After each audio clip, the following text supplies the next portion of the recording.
السلام علیکم ناظرین، اس ویڈیو کلپ میں آپ کو آئندہ 2 ہفتوں کی موسمی صورتحال کے بارے میں کچھ معلومات دی جاتی ہے۔ اگرچہ آج شمالی پہاڑی علاقوں میں برف باری ہونے کے امکانات ہیں، اسلام آباد ہزارہ ریجن کے اوپر شمال کی طرف بارش کے بھی کچھ اثار نظر آ رہے ہیں۔ آج تو ملک کے زیادہ تر علاقوں میں موسم خشک رہے گا، لیکن کل سے لے کر 9 فروری تک ملک کے زیادہ تر علاقوں میں دھوپ اور بادلوں کی آنکھ مچولی جاری رہے گی۔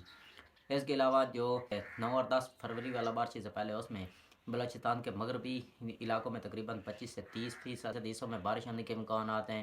خیبر پختونخوا کے شمالی پہاڑی علاقوں میں بھی بارش ہونے کے امکانات ہیں۔ تھال کے ایریا بکھر، میاں والی اور پٹھوار تقریباً سارے کا سارا میں بھرپور بارش ہونے کے امکانات نظر آ رہے ہیں۔ اس کے علاوہ یہ ہزارہ ریجن، گلگت، کشمیر، تو یہاں انتہائی شمالی پہاڑی علاقوں میں شدید برف باری ہوگی، گلگت میں بھی شدید برف باری ہوگی۔